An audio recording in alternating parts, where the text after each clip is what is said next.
Games and technology with guest interviews, new products, and your emails. Listen live at computeramerica.com on any device around the world.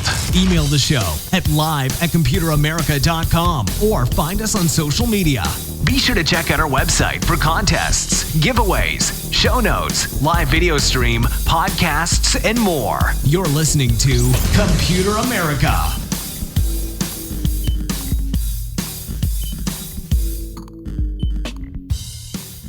Hello and welcome into the Computer America Show. We are the nation's longest running, nationally syndicated radio talk show on computers and technology. Thank you for joining us. I'm your host, Ben Crossman, and everyone out there, I hope that you're doing well and you are ready for, hey, Computer America. We have a great show planned for you today where we have none other than computer and technology news, and there we try to find all the latest stories and articles and things like that that you need to stay updated with. So, with that being said, everyone, why don't we go ahead and just say computeramerica.com. We have an article coming up here, in just a little bit.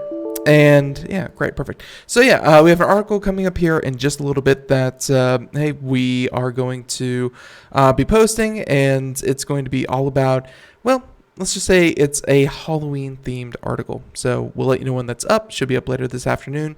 And again, computeramerica.com. So I hope you had a great weekend. Obviously, we took Monday off, and we are back at it Tuesday, bright and early, 4 p.m. to 5 p.m. Eastern. Why don't we go ahead and just get started with computer and technology news, and we'll go from there. Everyone, here we go.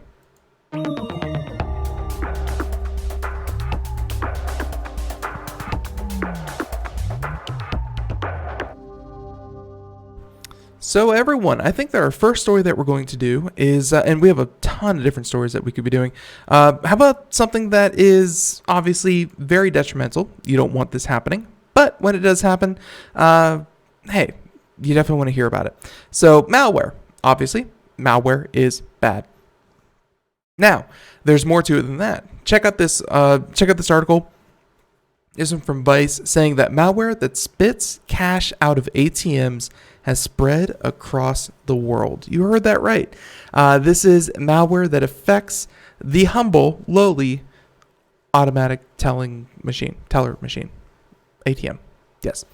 And so with with that being said, they said that a joint investigation between Motherboard and the German broadcaster has uncovered new details about a spate of so-called jackpotting attacks. Jackpotting. Another one to add to the memory banks. They said that at about 10 a.m. on a late November morning in Germany, a bank employee noticed something was wrong with the bank ATM. It had been hacked with a piece of malware called the Cutlet Maker. Cutlet, I assume something like a veal cutlet? I don't know. That is designed to make ATMs eject all of the money inside of them. And according to law enforcement official familiar with the case, that's, essentially what it does. And so, of course, ho, ho, ho, let's make some cutlets today. That was a direct quote from the control panel. And that's what it reads, alongside a cartoon image of a chef and a cheering piece of meat. A little bit of humor going along with this. They said that it's an apparent Russian play on words. A cutlet not only means a cut of meat, but a bundle of cash as well. So, one second. So, with that being said, a joint investigation again between Motherboard and the German broadcaster here has uncovered new details about this. They said that, and this affected Germany in 2017, that saw thieves make off with more than €1 million. Not bad at all. Jackpotting is a technique where the cybercriminal uses malware or a piece of hardware to trick an ATM into ejecting all the cash. No stolen credit card required. And I actually recall another version of this. I don't think it was particularly malware. It was more exploiting card readers. And so let's talk about this, and then we'll talk about the other iteration of this attack that I have heard of. But they said that hackers typically install the malware on an ATM by physically opening a panel on the machine to reveal a USB port. Obviously, that's probably under lock and key, but how hard is it to get through a lock and key? Can't be that hard. And hey, you can even see an image of what the you can even see an image of what the malware looks like. So they say in some cases, we have identified that the specific bank and the ATM manufacturer were affected, although a European nonprofit said that the attacks have decreased in the region for the first half of this year. Multiple sources said that the number of attacks in other parts of the world has gone up. Attacked regions include the US, Latin America, Southeast Asia, and the issue impacts banks and ATM manufacturers across the financial industry. Pretty interesting. So the U.S. is quite popular, saying that including law enforcement officials, they're speaking anonymously and more candidly about the sensitive attacks. So obviously, law enforcement does not want to say that this works. It works well. Everyone's just getting free cash all over the place. Clearly, law enforcement is not really in the business of telling people how to steal money. I will say that the other iteration that I recall happening with jackpotting is that criminals were spoofing ATM cards, and you could have anything with a magnetic strip. You could then rewrite the magnetic strip to essentially work with whatever bank's ATM you were trying to compromise. And instead of, there didn't even have to be money on a card. It didn't even have to be a bank card. It could be, any kind of like rewards card or any other card with a magnetic strip. And they were able to spoof on codes, and with the information on the magnetic card reader, they actually set the card limit to infinity, or, no limit. So they would go up, they'd scan the card, and they'd say withdraw all the cash, withdraw $1 million, and it would spit out every single dollar that the ATM had. That was one way of getting all the money out of it. Obviously, it was very hard. It was such a sophisticated attack because as soon as the flaw was found out and utilized, of course, they were able to patch it within, in under a day, because that's such a huge security flaw. You don't need that floating around out there. The problem, and this happened in Europe as well, was that it was so coordinated. They had kind of like petty thieves. They would go out, or they would send the cards to the petty criminals, and then the petty criminals would go out in different countries, in different regions, all over countries, and there were hundreds of them, or dozens, if not hundreds of them, and they hit bank ATMs all over the Eurozone simultaneously. And then, of course, they took the cash and transferred it, wired it, whatever, stole it, and sent it back to whoever supplied them with the card. It was a pretty large cyber criminal ring that was able to pull that off. And this seems to be a bit more drawn out. Again, this is a piece of malware. All it would take would be one person with a USB thumb drive, and they'd be good to go. So they let's see. So let's go ahead and continue on with the article here, saying that in the Freiburg instance, no cash was stolen, the law enforcement official said, but a prosecuting attorney for the German state of North Rhine-Westphalia, I gotta love those German states, said his office is investigating 10 incidents that took place between February and November 2017, including attacks in which thieves did make off with bundles of cash. In all, the hacker stole about $1.5 million from ATMs. It's pretty incredible. So obviously, this article goes on a bit more talking about ATMs and some of these other attacks and things like that, and how these hacks are kind of propagated throughout the country. I think we're going to go ahead and kind of stop it there, but I did find that one very, very interesting. So there's that first one. Don't steal money, folks. Now, the second one that we're going to do, let's see, second story, and this one, I'll be honest, I've played Fortnite. I have played Fortnite. Now here's the thing. It's a good game. There's no denying it. I think just recently they had a survey that was sent to me saying that Fortnite was 2019's most popular video game. And what that means is not only by like transaction wise, by the amount of money that it made, but also the amount of hours played and the amount of people that played. Fortnite is just incredibly accessible. You log in, you play with everyone else, you don't have to pay for anything, but certainly they give you options to pay for things. And it's just a very rewarding kind of experience. So Fortnite has been around for the long, long time. I think they were up to like season 10. But Fortnite has been around since, I want to say like 2016. I know it's hard to remember a year before Fortnite, but it was only a couple of years ago. And so with that being said, I knew that when I received my first phone call saying, why didn't you cover the fact that Fortnite fell into a black hole? Well, I knew that I had to cover it because people were talking. Fortnite Chapter 2, if you didn't hear about the hubbub, so the whole thing was just a giant marketing ploy. The biggest game in the world, Fortnite, actually took down their game, took down their servers for 2 entire days. Can you imagine?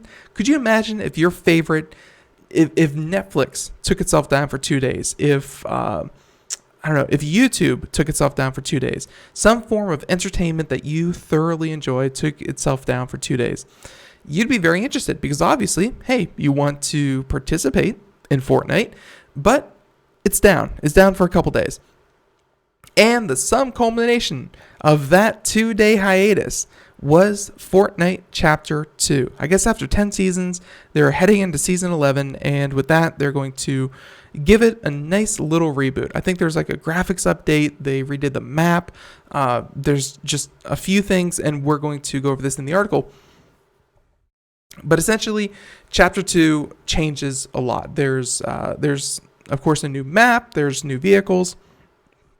And like they said, less grind as well. So the author, this one coming to us from Engadget, Mr. Matt Bryan, and I guess he's a much, much bigger Fortnite player than I am. 1,400 hours this gentleman claims to have played, but it's never been quite like this. So he said that while exploring today, the release of Chapter 2, he swam through crystal clear rivers, carried a downed teammate, and ate a flopper fish, while waiting for a speedboat to pick me up.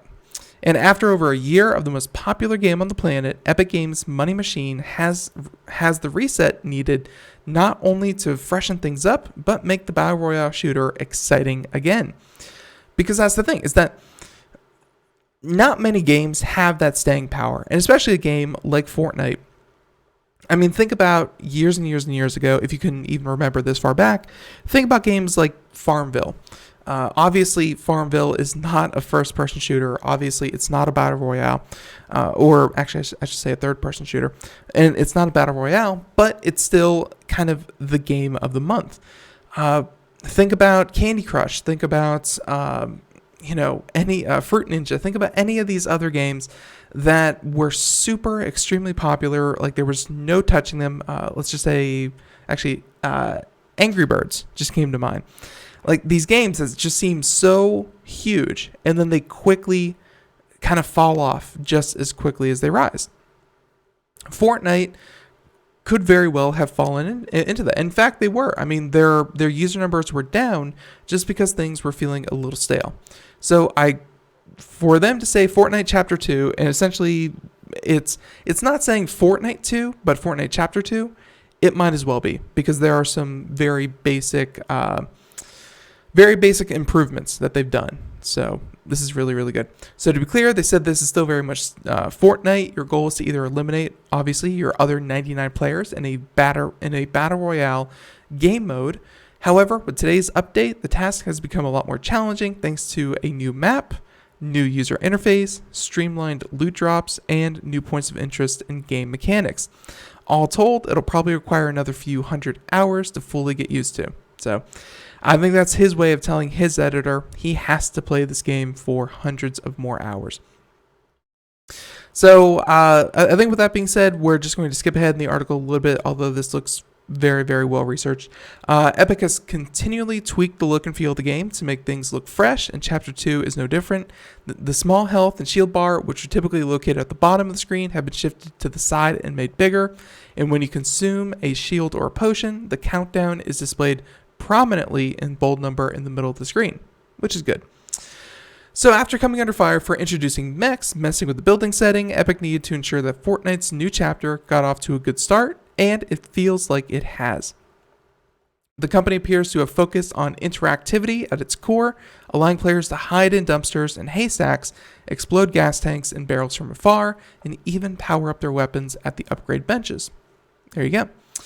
So, trust me, games like this, what's good, what's bad, really doesn't come out until a couple of weeks from now, when people, it's called the meta, and when people start to figure out what's strong, what's weak, what's good, what's bad, then you get that feeling of a bit of staleness, because at that point, I have X is not very good, I need Y, I can't find a Y, I lose, I'm not happy. When the meta has shifted, when it's changed, when it's new, and no one really knows what to do, that is when it's most interesting, and I feel like that's where we're at. So, which isn't a bad thing. I mean, that's what games need to do all the time. They need to shift their meta. They need to shake things up. They need to have that still exploring, still testing, still trying feel to it. And it looks like Fortnite Chapter 2 could be exactly that.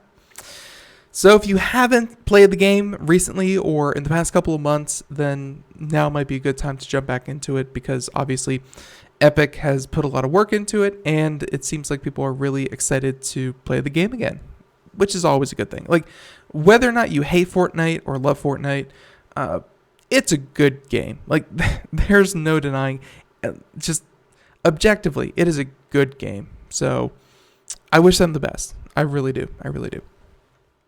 Now, there's that one. Let's go ahead, continue on story number 3.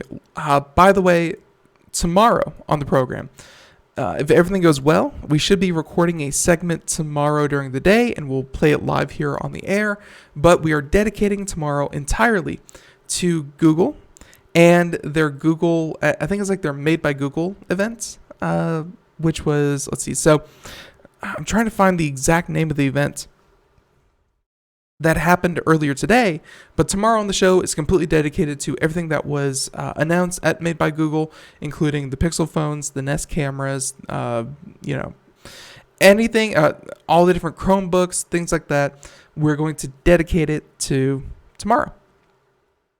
But one thing that we probably won't be covering tomorrow is something I wanted to cover today, and that is the Daydream VR experience.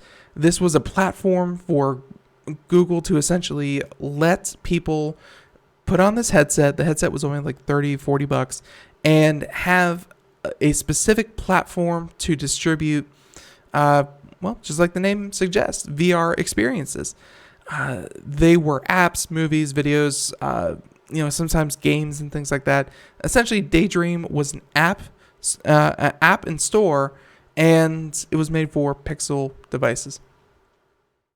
Or at least I should say it was made for Pixel devices, saying that there hasn't been the broad consumer or developer adoption we had hoped, and we've seen decreasing usage over time of the Daydream View headset. That was a Google spokesperson told in a statement. So while we are no longer selling Daydream View or supporting Daydream on Pixel 4, the Daydream app and store will remain available for existing users. Although, read between the lines, or not really between the lines, but read the lines, it's just not going to be supported. Like, it's not going to be supported for future devices. It's still going to be available for existing users, but probably not supported even for existing users. Just means that the platform will slowly wither and die, and then whenever it reaches that threshold of 100 monthly active users, they will shut it down and kill it, as Google is wont to do. Google cited clear limitations constraining smartphone VR from being a viable long-term solution, namely when people drop their phones into the headsets, that prevented them from using other apps. And the company plans to continue working in the augmented reality field with features such as AR, walking directions in map, augmented experiences in search, and Google Lens as well. Makes perfect sense, because if the entire platform is not dedicated to virtual reality or augmented reality, then when they have to, I don't know, check their email, or they have to navigate somewhere, or if they want to play a game and they have to completely take themselves out of that virtual or augmented experience, it's so jarring that at some point you're saying, is this even worth it? Is this the highlight of my device, or is the productivity, are these other applications better and less frustrating than having to switch back and forth from virtual reality to not virtual reality? So while the writing's been on the wall for the Google smartphone VR ambitions for a while, the Pixel 3a and the 3a XL, released earlier this year, don't work with Daydream either. Hulu dropped support for Daydream VR last month, and Google shut down its Spotlight Stories VR studio and Daydream's Play Movies and TV app, saying that it also wound down the Jump VR platform in June. Essentially, they're just saying most of the content that you probably went there for, which would be TV or movie viewing or things like that, have already been stripped from it. So this thing probably won't last through the holidays, if I'm being honest and just listening to this. So the full statement is available in the article. We'll include a link to it in the show notes, but there you go. Now, okay, so that was a quick story. And like I said, most Google stores, and trust me, there were a ton of different Google stories with products and services and, all that good stuff. We're going to dedicate the entire day tomorrow to that, and we're going to have a representative from Google themselves here on the show to help us explore that. So it's going to be good. Our next story. This is a service I had not heard about. I'm sure a lot of people out there have heard about Instacart. They've heard about not DoorDash, because that's not really for groceries, but these grocery delivery services that are dedicated to getting you groceries from your grocery store to your front door. I thought that's about where it ended, but looks like a lot of them are now going from the store to your fridge, I guess because people are too lazy to put away their own food now. Walmart's direct-to-fridge delivery service is now available in 3 U.S. cities. I have no idea how they chose these. Lucky you. If you find yourself in Pittsburgh, Kansas City, and we'll find out if that's Kansas City, Kansas, or Kansas City, Missouri, but Kansas City and Vero Beach, Florida. Vero Beach I kind of get. Ladies and gentlemen of Florida, the more we can get a certain segment of the population to drive less often, the better Floridians all over the state will be. So I think having groceries delivered easily, conveniently, and effectively to people's fridges is going to be a good thing for everyone. Now, they said that if taking groceries from the front door to your home, to your kitchen is too much of a hassle, like I was just saying, Walmart wants a word with you.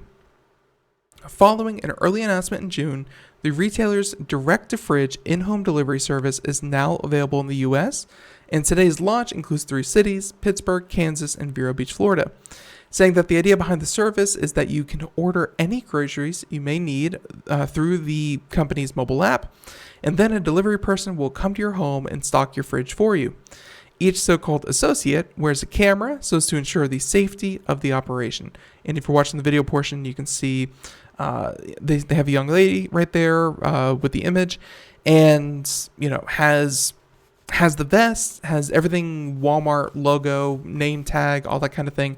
Really everything you would expect from, I don't know, someone who worked maybe for your cable company, but branded with the Walmart logos, saying that Walmart owns this employee. And then from there, they have the body camera, which again in the image is right there in the middle of their chest.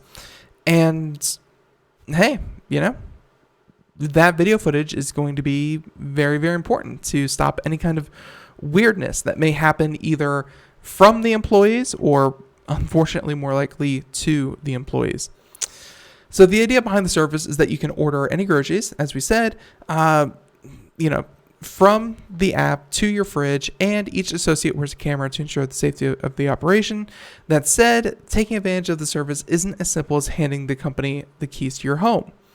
They said to start, you'll need to pay $50 for either the Level Home Smart Lock or the Nortec garage door controller its employees will use to enter your home. So right there, Level Home Smart Lock. I've never even heard of Level Home. That's I have to look them up, see what they're all about. Yeah, all right. So, and they said this is former Apple employee has created it. So pretty interesting. And by the way, Level Home emerges from the stealth with a $71 million Walmart and Lennar. From Walmart and Lennar, and a new take on the smart lock. So you can see it here.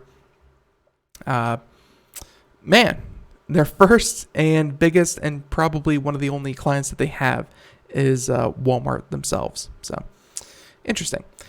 But I digress. Walmart's, they said that, either the smart lock or the garage door opener, the company will install the device for free if you'd like. After the first month, there's a monthly fee of about $20. Moreover, while the subscription gives you access to unlimited deliveries, there's a $30 minimum to your order. So you can't just order coffee creamer, or you can't just order milk, bread, eggs. You probably need something a little bit more. They said that as strange as it is to have a complete stranger stock your fridge, Walmart is by no means the first company to offer direct-to-fridge. Some of the other ones include Amazon, which has included a similar through its Key service. And in fact, over the last year, Walmart has tried its best to match Amazon's different delivering services, going even so far as to offer free next-day delivery. And they said that you can see if Walmart delivers to your home address by visiting the in-home website. So they said that, again, just to make clear, they have an update saying that Walmart will install either the Level Home or the Nortec device for free once you've purchased the device itself. So Walmart, they really, you have to give it credit. Some companies out there, they have tried to do what they do best and ignore everything else that is not completely integral for their business. And we've seen them, unfortunately, kind of fall away to some competitors who are just doing things differently and better. And if Walmart goes under for any kind of reason, I will say that it's not because they did not embrace technology. They're trying this direct to your fridge delivery. They're installing smart locks. They're willing to have mobile pickups. They have a mobile application. They're doing in-home delivery. They have online services. I mean, Walmart is embracing technology as much as anyone else. So I can't say that they would ever be the victim of just not paying attention. Very interesting. And one last time, Pittsburgh, Kansas City. And by the way, I need to actually... let's see. Kansas City and Vero Beach. So I wish it said which Kansas City. Let's just go ahead and assume Kansas City, Kansas will be getting this service, and Vero Beach, Florida.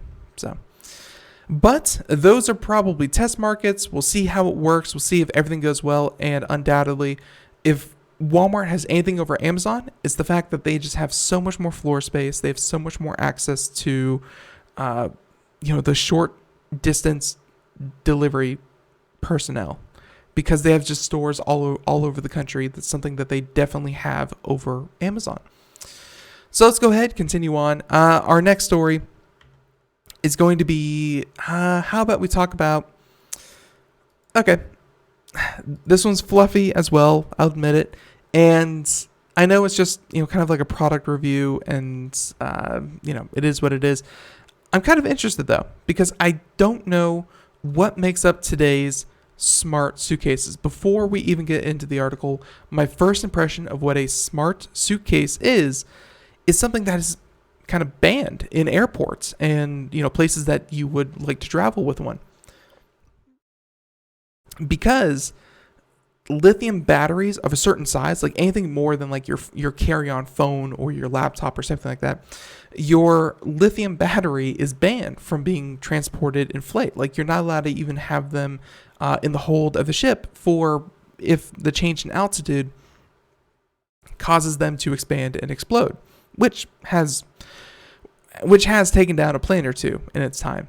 So this article is about Kabuto and their Kickstarter campaign, which I believe just launched today. So good luck, guys. Although I will say, one day into the whole thing, and they're already $36,000 of their $50,000 goal. So the Kabuto Smart Suitcase. What is it? They said that if you think about smart suitcases, chances are you picture a suitcase with a battery pack in it, and that's it. In other words, they're just not that smart. Kabuto is packing a bunch of electronics to add something a little bit more. At the top of the suitcase, you'll find a fingerprint reader. And by the way, let's go ahead and play the very loud video right there. And yeah, they said that, again, fingerprint reader in the top. You can unlock the suitcase with your fingerprint or use a key in the case, or use a key in case your suitcase battery is dead. Yes, a smart suitcase means you have more than one thing to charge in your life. The suitcase comes with a 10,000 milliamp battery, and it plugs into either USB-A or USB-C cables, and there you go. The pocket of the pack of the suitcase is removable, and you can store a laptop and a book in it in order to take it with you on a flight. The company uses a magnetic connection between the pocket and the suitcase, which means that you can plug the included USB-C cable to your laptop and then attach the pocket to the suitcase to charge your laptop when you're not using it. So being able to charge your laptop from your suitcase if you are not near an outlet, definitely good. Let's see. So what else? Suitcase has expandable structure, 4 wheels, metallic bearings, strap to attach to another bag, and it costs about $400 to $600 on Kickstarter. People who like to pack things exactly the right way will think that Kabuto suitcase offers a lot of options. It's not a suitcase for everyone, but it's an interesting take. The company promises to ship all suitcases by the end of the year, and the startup has previously raised $1 million from a number of different investors. Pretty interesting. As far as smart suitcases go, we saw other iterations of a smart suitcase. We saw one that did not catch a lot of traction, probably due to the FAA, in that they had a smart suitcase that would follow you around. You could not even pay attention to it, and it was connected to this little Bluetooth sensor, and the suitcase would actually wheel itself after you. So you wouldn't have to carry it, you wouldn't have to drag it. The suitcase did everything. The FAA, I think, actually shut that one down because of that pesky little rule that says that you should keep an eye on your bags at any moment. If your bag has been out of your possession or out of your sight for longer than a couple minutes, don't trust it and call in the bomb squad. We saw another iteration of the smart suitcase that was actually rideable. It had wheels, it had a little motor, it was all electric, and you were able to sit on these things and actually ride them from gate to gate, which I kind of get. I've been on a lot of plane rides that, when your flight is in a completely separate terminal, it can be quite the walk. But I don't know if rideable suitcases was the answer. And once again, that had to do with the larger lithium battery that the airlines were just not willing to accommodate. This sounds like this is smart in a couple of ways. I mean, the fingerprint reader, great. The charging ports, awesome. But overall, I don't know how smart the suitcase actually is. Kabuto, if you're listening, love to have you on the show, but sounds like we've seen smarter. This is just, kind of a well-designed one. Okay. So how about for our next article, let's discuss Harry Potter. The one, the only, the infamous. I know lots of you out there are Harry Potter fans. Every girl between the ages of, I don't know, probably 15 and 27, 28 is definitely a fan of Harry Potter. Just to generalize, this is an article from The Verge saying that Harry Potter fans can spend $75 a year, lucky them, on a new subscription service, saying that it's similar to Disney's D23 Gold membership, but obviously everything is catered and centered around Harry Potter. So for $75 a year, Harry Potter fans can get a new video series. Yeah, so a new video series, discounted merchandise, special events, and all 7 books in the main series.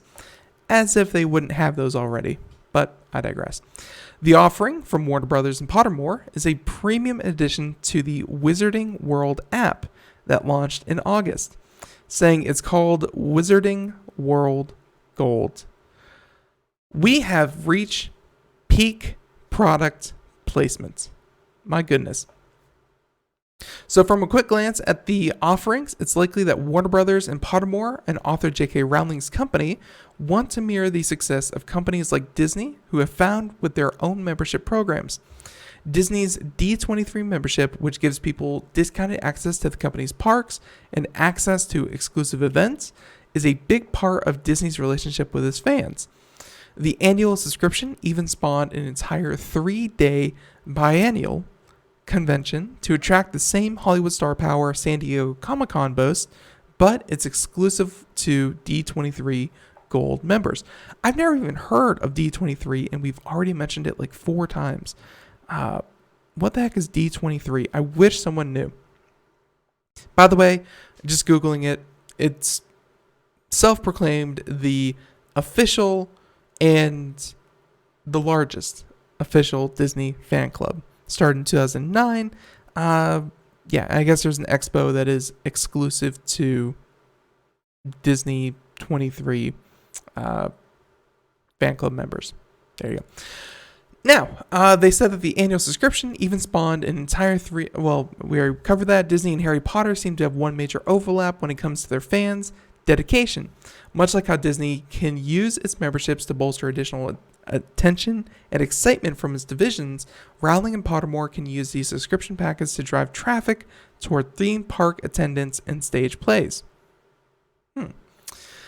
Just take a look at some of the key discounts, and as I said, they have everything from Platform 9 3/4 store in London's King's Cross Station, Warner Brothers Studio Tours, stores on both London and Hollywood, plus Harry Potter vacation package at Universal Orlando Resort in Florida.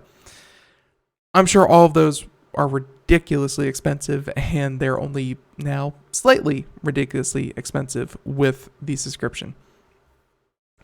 $75 for the year, still very expensive, and hey, especially for people who might not be interested in the in real life aspects of the Harry Potter fandom, because a lot of this, like they said, you get the books.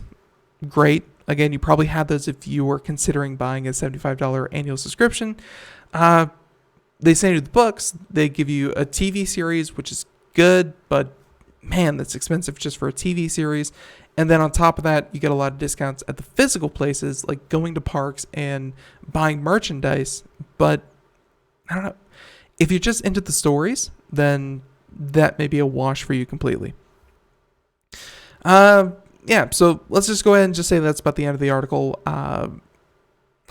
They're working on it. They're trying to figure out a way, how can we turn people's fandom into a subscription service? Because everything else has become a subscription in our lives.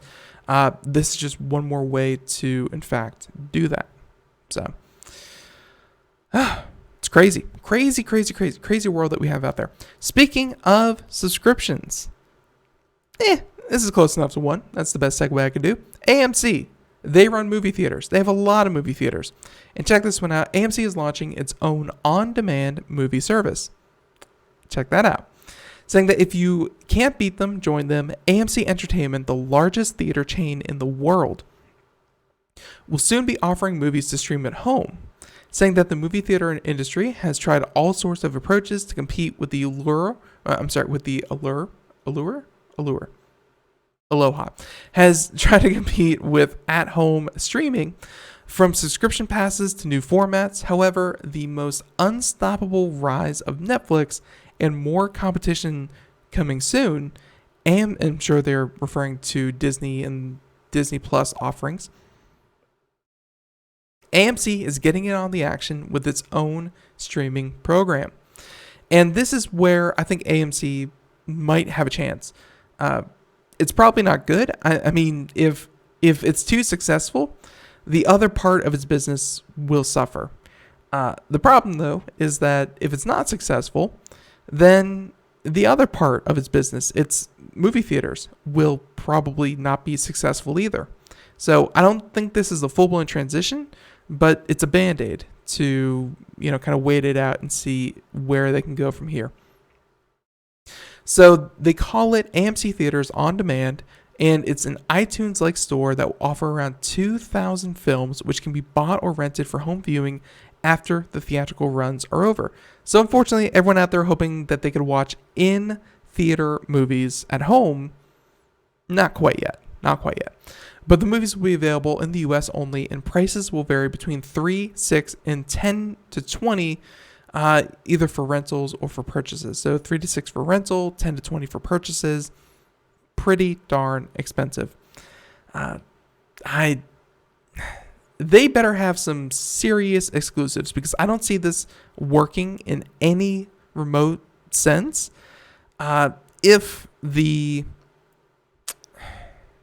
This won't work unless they have some really, really good exclusives, and if not exclusive, for a number of weeks. So AMC has made deals with 5 of the largest studios, including Disney, Warner Brothers, Sony, Paramount, and Universal, to offer their movies on the platform. This new service follows its existing AMC Stubs program, which lets subscribers see up to 3 movies per week at theaters. So it's set to open this week. Again, if you want to add it to your list of possible places to find that movie that you just can't live without, looks like AMC Theaters On Demand is the name of the service. Keep an ear out for it. And there you go. So plenty of time. Let's go ahead and continue on here. This next story is kind of scary. For those of you out there who maybe you have that teacher that was just like, don't rely on a calculator. You can't always trust a calculator, or you won't always have access to a calculator. Joke's on them, because now we have smartphones, and most of us always have access to a calculator in some fashion. But one argument I heard from my math teacher was that, oh, you trust your calculator, that means you trust every programmer that worked on your calculator. And my immediate snarky response is always, but of course, they are much smarter than I am, so I do trust them. And here is an example of when that level of trust kind of gets betrayed. Although it's not about calculators, but rather a problem with a Python script on Linux, and I believe this is iOS, or I should say Apple Mojave. And it led to some problems. And we really won't know how big the problems are going to be until we look over 170 different research studies, saying that in a paper published October 8th, researchers at the University of Hawaii found that a programming error in a set of Python scripts commonly used for computational analysis of chemistry data returned varying results based on which operating system they were run on, throwing doubt on the results of more than 150 published chemistry studies. Yeah, I mean, if you have the data and you have all of your inputs the exact same, you should not get a different output if you are using either Linux or Mac OS. So while trying to analyze results from an experiment involving cyanobacteria, the researchers discovered significant variations in the results run against the same nuclear magnetic resonance spectroscopy. There you go. Data, saying that the scripts called the Willoughby Hoy scripts from their authors were found to return correct results on the Mac version and the Windows 10 version, but on the Mac OS Mojave and Ubuntu version, the results were off by nearly a full percent. And if you know anything about chemistry, if you know anything about science, they like to be accurate, and not just kind of accurate, or 1% accurate, but down to a very, very fine level. So any kind of wiggle room in there, just not a good thing. So the reason for the variation was the script's use of Python's glob module. And while searches for the files result matching a specific name pattern, the scripts generated a list of input files to read based on the glob results. But the module depends on the operating system for the order in which the files are returned, and the results of the script's calculations are affected by the order in which the files are processed. So two of the researchers wrote correcting sorting code that fixes the problem, ensuring consistent results. So, that's the thing about programming, is that you check for compatibility, you check and you check and you check, and you say, this should run on Mac OS Mojave, and it works just fine on Ubuntu or whatever. But then you really look at it and you say, well, something completely unrelated and probably doesn't affect 99.9% of users out there, such as how the scripts generated a list of input files that are to be read by the glob results. Yeah, hey, that would never affect me in any universe, but it may have misconstrued the results of 150 chemistry studies. So they told the register that they believe between 150 and 160 research projects may have been affected by the bug, and while the variations of the University of Hawaii team found that the data didn't impact the results of their work, so the ones that they were working on when they found the bug didn't really affect it, but it may have a significant impact on other studies. Said that he hopes that the paper will get scientists to pay more attention to the computational side of experiments in the future. And hey, they even have Twitter statements from the gentleman who actually wrote this whole thing, and that they found was messing up. And that is the fact that, he said when he wrote it 6 years ago, the OS was able to handle the sorting, and they added the necessary sort code and added a function to ensure that the calcs were properly aligned. So it worked 6 years ago when he wrote it, but just update after update after update. I know it can be annoying. I know that, the same thing can happen when you are running things on your computer. Updates can sometimes break things that you're used to and you weren't expecting. But hey, there you go. Always update, but always be sure to check everything out after an update. And they even have a little picture here showing, they're doing the NMR chemical shifts, and everywhere except the Ubuntu 16 results are correct, but the Ubuntu ones are indeed wrong. So there you go. It's just that probably won't affect anything more than the 150 to 160 research papers, but still, it's a very interesting take on on what happened there.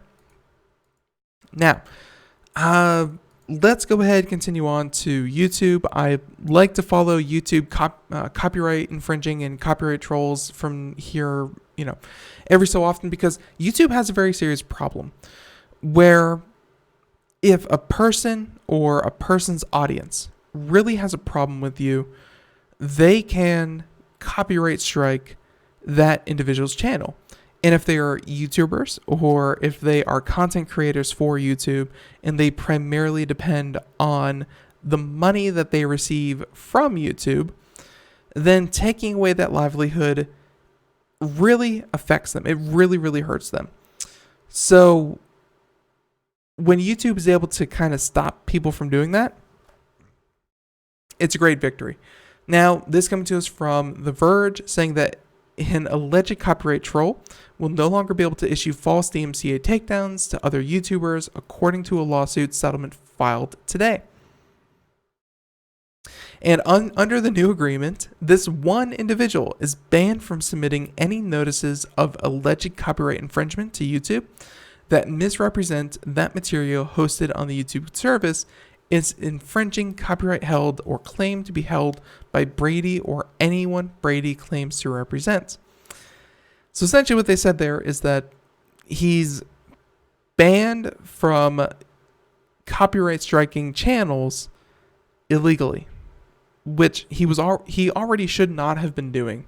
But I guess now they have a legal court to issue that he can't do that. So YouTube first sued Brady in August after learning that he targeted a couple of Minecraft and gaming creators by using false copyright claim takedowns. The company removed the videos, as the company is required to do when a claim is submitted. YouTube only pursues legal action after it was informed that Brady was allegedly using copyright strikes as a way to pressure content creators into paying lump sums of cash, which happen all the time. Is that if you have 100 fake accounts on YouTube that you can control with a bot, then you can take away someone's livelihood, or you can say, pay me a couple $1,000s and I'll stop taking away your source of income. It's a very obvious route what's going to happen. Brady would allegedly strike 2 videos on a channel and then demand cash. 3 strikes on a channel would result in the channel being terminated. Brady has submitted that these notices are part of a scheme to harass and extort money from the users who falsely been accused of infringement. And, well, the whole thing ended with YouTube able to get this guy essentially banned from reporting. It's great. YouTube also said that the company may be unable to detect and prevent similar misconduct in the future as a result of the various methods Brady took up to cover his identity. There you go. I always just found that very interesting that YouTube has this very serious problem, and how they try to fix it, it's not easy. Let's go ahead and continue on here. I think I have time for just one, maybe 2 more stories. Okay. Tomorrow, I promise, everything is going to be about Google, the Google Pixel 4, the Google Pixel 4 XL, which I'm actually looking to get because it looks really, really nice. But speaking of phones that look really, really nice, it looks like the iPhone 11 Pro, which is different than the iPhone. Let's see. So there are 3 new models of the iPhone, and I think it's like the iPhone 11 Pro and the Pro XL, and then the regular base model is the iPhone Pro. They said that when the author here for Vice went into the Apple store and said that he wanted to buy a phone, the guy working there told him that he didn't have any phones to sell him. He had no idea that I would be able to pay a truly gut-wrenching sum of money for a telephone. They don't tell us that in the shipments, and I don't know when more are coming. That's what the gentleman behind the counter said, saying that if you want to buy a new iPhone, there are 2 options. You can either become beholden to Apple for the next 2 years of your life by paying between $30 and $60, or you can give a company a bunch of money up front. Neither option is appealing, and both are best done on a whim, as quickly as possible so the dopamine hit of a new phone can dull the impact of transferring, some of your money to the richest company on earth. With that being said, the whole point of this article is that it's currently impossible to exchange money for an iPhone. So the problem is that at the moment, it's nearly impossible to pay for an iPhone 11 Pro. They said that the 256 iPhone 11 Pros don't ship until the end of the month if you order one online, and they're sold out in stores all over the country, according to the company's website. They aren't currently available in stores in places like New York, Denver, Los Angeles, Washington, D.C., San Francisco, Chicago, Miami, or Austin, which are, of course, some of the largest markets where I'm sure Apple would have sent the most phones to be sold, and they're all sold out. saying that he was able to find an Apple store in Gilbert, Arizona, and a few in suburban Cleveland that have the phone if you're interested. But obviously, getting to them, a bit of a hassle. Apple hasn't released sales figures yet, but analysts are saying that the demand for the iPhone 11 are extremely high, though it's impossible to say if the phones aren't available because it's hard to get, or if it's a part shortage or an artificial shortage by Apple. Apple is one of the most pure expressions of a capitalistic enterprise out there, and all the author wanted to do is plug into the capitalism machine and do some capitalism, and as he says, I cannot. Which is to say that it's funny, but hey, that Apple is doing a bad job of making it easy for people to give it money. I mean, it happens all the time. This could be an artificial shortage to get people interested in the iPhone, to hear that they are so unavailable, then they're so in demand. But another part of it is, hey, supply lines are tricky, and getting parts, getting them assembled and getting them shipped out, it's just not as, you're going to have hiccups. Just like a couple years ago when they had not the tsunamis, the typhoons that took out a lot of the production line in Southeast Asia. Things happen. Although I haven't heard any kind of natural disasters. I haven't heard of any natural disasters that would cause this shortage, but things happen. So who the heck knows? Okay. And just real quick, last one. Tesla, one of my favorite topics. Tesla, the car company, they're getting bricked cars. It's not a good thing. Worn out flash memory is suddenly bricking Tesla cars. This one from Vice. Some older Teslas are spontaneously bricking because their embedded flash memory is wearing out. And that's according to 3 independent Tesla repair professionals who have studied the issue. That's right, not only do you have to be a mechanic, but now you have to be a computer repair technician, and you have to say, well, let's go ahead and check the RAM. So the issue is that the flash storage chip called the eMMC that is embedded on a board called the MCU1, and according to the expert who has studied the problem, Teslas are writing vehicle logs to this flash storage chip so much that it eventually goes bad before the others. And that issue has been known to the Tesla community since May, and when Tesla repair YouTuber spoke to another Tesla repair professional about it in a video, which I think they linked to the video here. Tesla's got a problem. They create so many logs in the car that they write to the chip so fast that it basically burns them out. They have a finite amount of writes, and when it burns out, you wake up to a black screen in the car center console. There's nothing there, no climate control. You can generally drive the car, but it won't charge. Not good. They also suggest that this begins to happen after about 4 years of driving, though it can vary. Only 4 years, not that long. Many Tesla owners still haven't seen the issue, while others have posted on message boards about it happening on a quicker timeline, and Tom's Hardware previously reported on the issue as well. As a result, a few independent Tesla repair professionals acquiring parts to repair Teslas is very difficult, and finding or making aftermarket parts is also difficult. Many parts used by independent repair professionals are salvaged from wrecked Teslas. And, there's just fortunately, there aren't that many wrecked Teslas out there. Tesla did not respond to a request for comment. There we go. But Tesla CEO Elon Musk tweeted at an independent repair professional saying that he had dealt with over a dozen broken MCU1s in the last month. It's literally killing a huge percentage of these units. Musk tweeted that the issue should be much better at this point, but did not elaborate about what changes his company had made in recent weeks to fix the issue. One thing that I think could help fix the problem in a huge way would be the obvious, would be redundancy. Have multiple places that those logs can be sent to, have them alternate so that you're not just burning up one unit, but rather spreading the load across multiple memory units. And hey, maybe it will last a more reasonable amount of time. I'm not saying that these chips have to last 20 years, but if you can make it up to 10 or 15 years, hey, that's going to be much better than your basic 4 that you're already getting. Ladies and gentlemen, the music means that we are done. I want to thank you so much for tuning into the show. We hope that you enjoyed it. Computer Technology News.